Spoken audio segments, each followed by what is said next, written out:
Ano nga ba ang gagawin ng mga crew sa barko halimbawang mahulog ang isa nilang kasamahan sa dagat? So pag-uusapan natin ang isang sitwasyon kung saan ang isang crew ng barko ay nahulog sa karagatan. Ang tawag dito ay man overboard.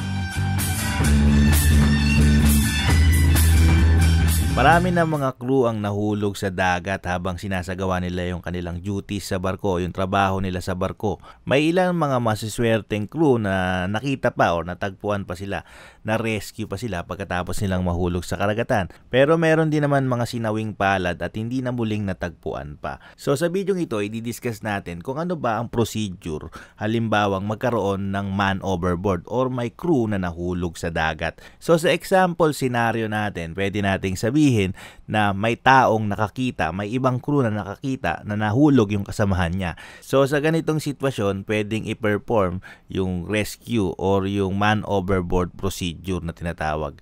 So meron kami mga trainings, may mga drills kung tawagin sa barko na from time to time, hindi ko sigurado kung every month or every quarter, kailangan namin i-perform, ipapractice namin yung scenario na halimbawa for example, nagkaroon ng man overboard or may nahulog sa dagat. So magsasagawa kami ng isang simulation, training or drill para mapamiliarize ang bawat crew sa barko kung ano ba ang gagawin ng bawat isa sa amin kung magkaroon man ng man overboard situation. So gusto ko muna mag-disclaimer kasi pwedeng sa ibang kumpanya, sa ibang agency, sa ibang mga barko, hindi nila ginagawa or ibang procedure ng kanilang ginagawa. So isi-share ko lang sa inyo yung mga na-experience ko base doon sa kumpanya namin, base doon sa mga barkong sinasakyan ko.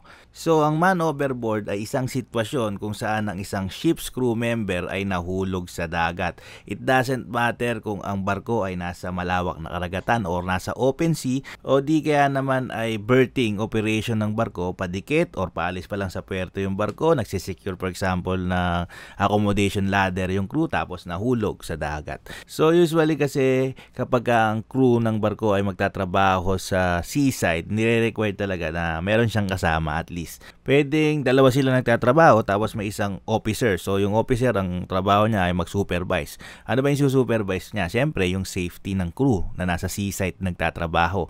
Kapag sa seaside ka, requirements yan, meron kang safety harness. Tapos yung safety harness mo nakakabit doon sa railing, safety railings ng barko, yung tipong matibay na railings para in case na madulas ka, mahulog ka, hindi ka malalaglag sa dagat, nakakapit ka pa rin sa barko. Additionally, kailangan nakasuot ka ng life jacket habang nagtatrabaho ka dyan. So alam nyo naman sa barko, walang pinipiling oras yung trabaho, walang pinipiling oras yung maneuvering. So madalas yung mga deck guys o pati na rin mga engine boys ay puyat, kulang sa tulog, pagod dahil sa dami ng trabaho, sabay-sabay. So bawat isa ng mga crew ay gusto nang tapusin ng mabilisan, mai-secure na lahat para makapagpahinga na. So kung sa kakamadali mo at ikaw ay mahulog sa dagat, syempre pwedeng dalawa lang yan, pwedeng ma-rescue ka or hindi ka na matagpuan pang muli. So, swerte mo kapag may nakakita sa'yo. So, kapag may kasama ka nagtatrabaho at nakita kang nahulog, magre-raise ng alarm para i-rescue ka. So, i-inform lahat ng crew sa barko. Pero kung ikaw ay nahulog at walang nakakita sa'yo, tapos lilipas yung oras, syempre, halimbawa, alas 3 ng madaling araw ka nahulog sa dagat, wala naman nakakita sa'yo. Bukas ng umaga, pagdating ng alas 6 or alas 8, doon ka palang hahanapin eh. O, halimbawa, hindi ka nag-almusal ng 7:30, tapos alas 8 na, hindi ka pa rin pumapasok, wala ka pa rin doon sa workstation mo. Hanapin ka na ng superior mo. Asa na siya? So, unang-una, titignan ka sa kabina. Pag hindi ka nakita sa kabina, hanapin ka sa barko. Tapos tatanungin, may nakakita ba sa kanya? Anong oras nyo siya huling nakita? Magkakaroon ba ng investigasyon? So, imagine kung 3 o'clock in the morning ka nahulog. Alas 7, alas 8 na ng umaga, ilang oras na yung lumipas. Malayo na yung barko sa pinaghulugan mo at hindi nila alam kung anong oras ka nahulog. So kung wala nakakita sa'yo, maliit yung tsansa na matagpuan ka pa nila. Alam niyo naman kung gaano kalawak ang dagat. Kung ikukumpara yung barko na malaki, pag nilagay mo yun sa gitna ng karagatan, napakaliit niyan. Yung tao pa kaya, pagka ikaw ay nahulog sa dagat, tandaan mo, yung ulo lang ang nakalitaw sa'yo kung marunong ka lumangoy or kung lulutang ka. Yung ulo mo lang, gaano kaliit yung ulo mo, parang kasing laki lang ng bola ng basketball. So, ganun kahirap hanapin ang isang tao na nahulog sa gitna ng karagatan. Kaya bilang isang seaman, napaka-importante na magkaroon ng personal safety. Tandaan lagi na ang barko ay nasa dagat. At kapag nasa dagat ka, pwedeng umalon. Pwedeng biglang magkaroon ng malaking swell at tumagilid yung barko. Pwede kang maaksidente, mahulog sa dagat. So, pwedeng may bad weather or may rough sea. Kaya napaka-importante na kapag ikaw ay nagtatrabaho sa kubyerta, ay isaalang-alang mo na pwede ka diyang mahulog. Pwedeng biglang umalo ng malakas tapos ma-wash out ka.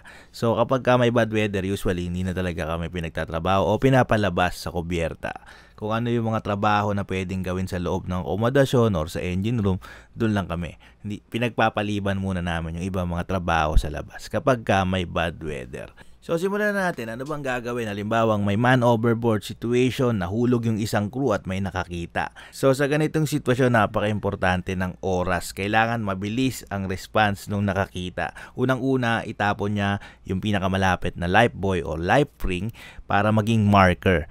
So, kung nasa kubyerta sila, ihagis niya kahit anong floating objects. Kung may nakita siyang balde o plastic drum o kahit na anong malaking karton o styrofoam na lulutang sa dagat, ibato niya yon para maging marker yon kung saan nahulog or malapit na pinaghulugan ng isang crew. So kapag nagawa niya yon, kailangan niya magsisigaw or habang ginagawa niya yon, magsisigaw siya ng man overboard, kasabay ng pagsabi kung saang side nahulog, starboard side ba o port side. Sa ganitong paraan, kung meron man crew na malapit na nakarinig sa kanya na may man overboard, na may dalang radyo, pwede niya yung itawag sa bridge para matanggap ng opisyal na naka-duty doon. Or di kaya naman, humanap siya ng pinakamalapit na telepono at kailangan niyang i-inform yung opisyal na naka-duty doon sa bridge. So, pwedeng si third mate, si second mate, or si chief mate, or si kapitan yung makasagot. Ang gagawin niyan, i-raise na yung man overboard alarm, which is 3 long blast. Sa ganitong paraan, ma-alerto ang bawat crew sa barko at may-inform sila, malalaman nila na merong man overboard.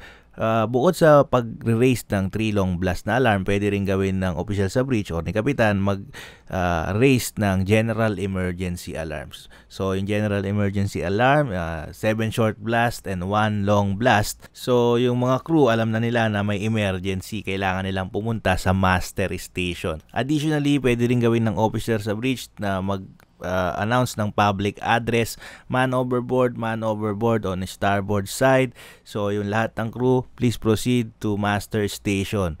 So sa master station, magtitipon-tipon yung mga crew at may kanya-kanyang duties and responsibilities yan. May ibang crew na kailangan umakyat sa bridge, may ibang crew na kailangan kumalat sa iba't ibang parte ng barko para mag-lookout. Usually, ang officer on watch sa bridge kapag may man overboard, ang gagawin niyan unang-una, siyempre naka-autopilot yung barko. Ilalagay niyan sa hand steering.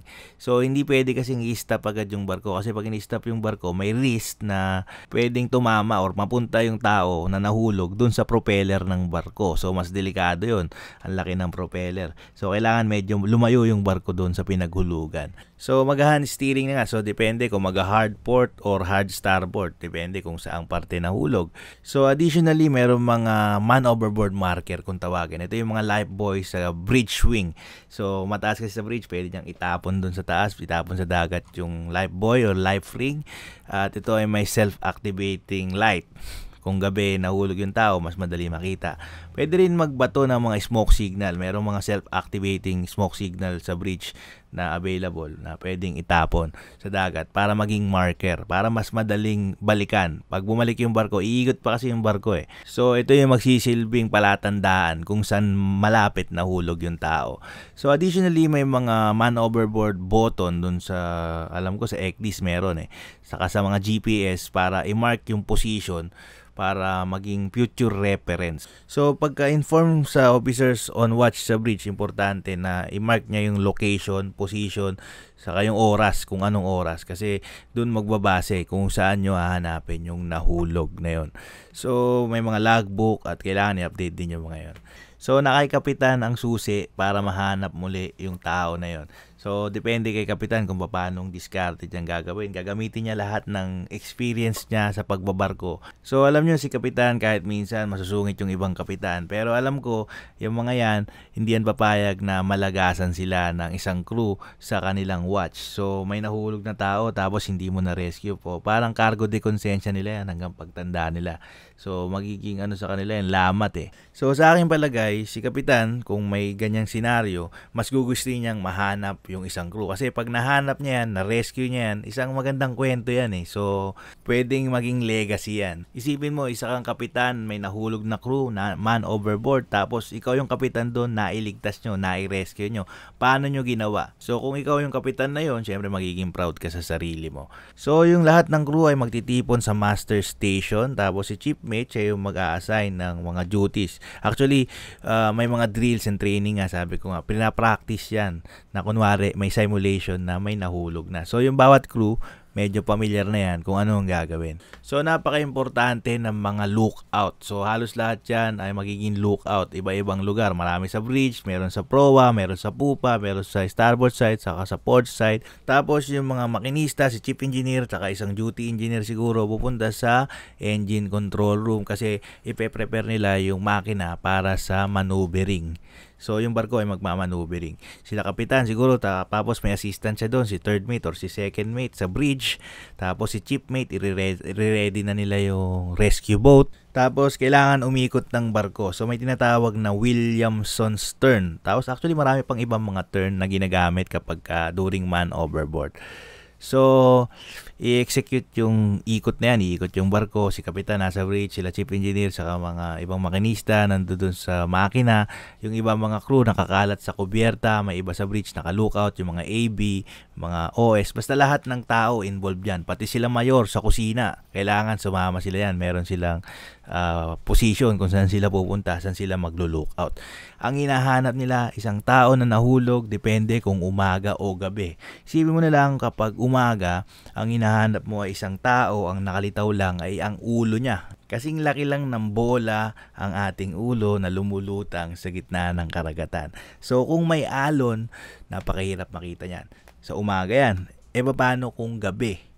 Madilim. Paano mo matatagpuan yan, di ba? So, napakahirap, napakaliit ng chance kapag gabi. So, additionally, yung officer in charge sa bridge, kailangan mag-send out siya ng emergency signal o man overboard signal sa lahat ng communication system sa barko.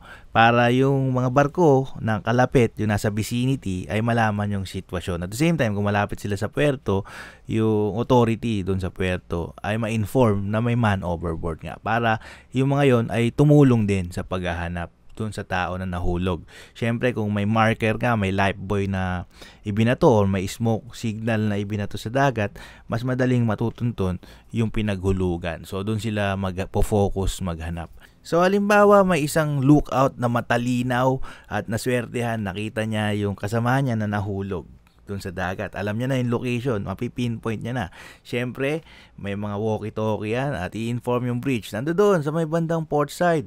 So, si third mate or kung sino man yung nasa bridge, pwede silang magsagawa ng public announcement at sabihin lahat ng crew pumunta sa may bandang port side at hanapin, nandoon banda, nakita na yung man overboard.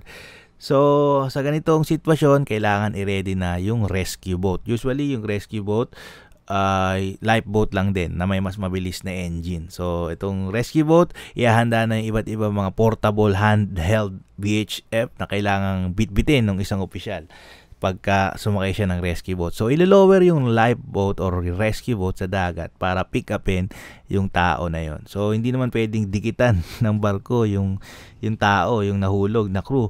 Kasi may tendency nga na pwedeng higupin siya ng propeller at madisgrasya pa siya lalo. So, hindi siya pwedeng lapitan ng malapit na malapit.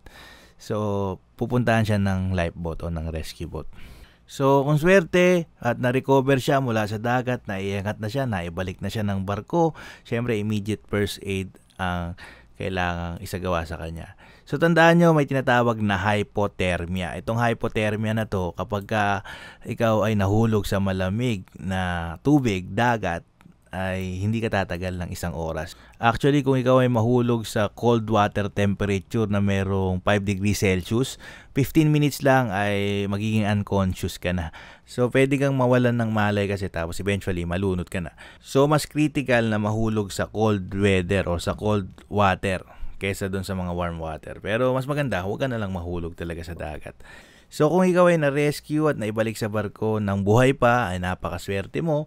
At siyempre, yung mga signal na transmit nila third mate dun sa iba't ibang communication systems sa bridge, kailangan i-cancel nila yan. Syempre, nag-transmit sila ng man overboard alert dun sa iba't ibang communication system, yung mga kalapit na barko or yung mga port authorities na nasa vicinity ay malaman din nila or ma-inform sila na tapos na rescue na yung crew na nahulog sa dagat. So marami mga paperworks dyan, marami mga entries, sila kapitan, may mga report, may mga logbook na kailangan pilapan sa insidente na yan.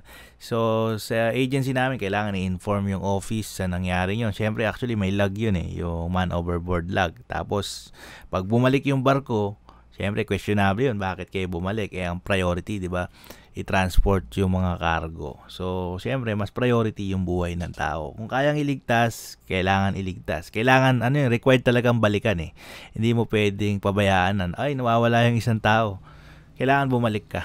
No matter what, kahit pa walang nakakita, kahit hindi nyo alam kung saan nahulog, anong oras nahulog, kung meron kayong hinala na nawawala yung isang tao at posibleng nahulog sa dagat, kailangan bumalik yung barko. So, kailangan mag-effort si kapitan, pati na rin yung ibang mga crew, at kailangan hanapin nila yung taong nawawala. Sigurado ko kung ikaw man ay nahulog sa dagat tapos na-rescue ka, sinuwerte kang na-rescue, kinabukasan yan, pagka okay na ang lahat, asar talo ka sigurado sa tropa at pag mumultahin ka nila, sasabihin mag-penalty ka, magpainom ka sa amin dahil buti niligtas ka pa namin, istorbo mo yung trabaho namin, hindi tuloy namin natapos, or imbis na nagpapahinga na kami, naghanap-hanap pa kami sa iyo. Ang hirap mong hanapin kung ilang oras kayo naganap, di ba? 5 oras, 6 na oras bago nyo natagpuan yung crew. So malamang puro kantsaw ang abutin niya, pero sigurado ko magiging history yung kwento na yun at makakarating dun sa ibang barko or sa ibang katrabaho sa susunod na mga henerasyon. Yung kwento na yun ay hindi maluluma kasi pwedeng maging example yon during the drills and trainings. Pwede maging example yon nila kapitan or ng mga crew na naka-experience na yun. Pwede nilang i-share dun sa mga ibang seaman din or sa mga kakilala nila or dun sa mga katrabaho nila na during my time, may nahulog, ganito yung ginawa namin nilang kapitan, ganito namin ni-rescue yung tao na yon. So, ganitong oras nahulog, ganitong oras na rescue. Actually, sa kumpanya namin, meron na siguro 3 or 4 na crew ng barko na nahulog sa dagat. At ito mga to ay swerteng nahanap pa. At yung isang pinaka-worst ay alas 8 ng umaga, 8:30 siguro ng umaga, nahulog. Tapos natagpuan siya alas 4 ng hapon. Pero natagpuan siyang buhay. So, swerte. May mga swerteng tao na hindi pa agad kinuha or nilamon ng dagat. Pero marami rin mga seaman na nahulog at hindi na nakita pa. Kaya naman napaka-importante ng personal safety, lalo na kung sa barko nagtatrabaho, bad weather, ay huwag ka nang lumabas ng kubyerta. At kung sa seaside naman, napaka-importante meron kang suot na life jacket at yung safety harness. Ikawit mo yung sarili mo, itali mo yung sarili mo dun sa railings na matibay na hindi bibigay. Kung ikaw man ay madulas, hindi ka mahulog sa dagat, nandun ka pa rin sa barko. So paano mga kaleki, maraming salamat sa panonood at pakikinig sa kwento natin for today. At sana kahit paano ay nag-enjoy kayo at meron kayo napulot na konting ideya sa buhay namin bilang mga seaman. Thank you very much for watching. Hanggang sa muli. Paalam.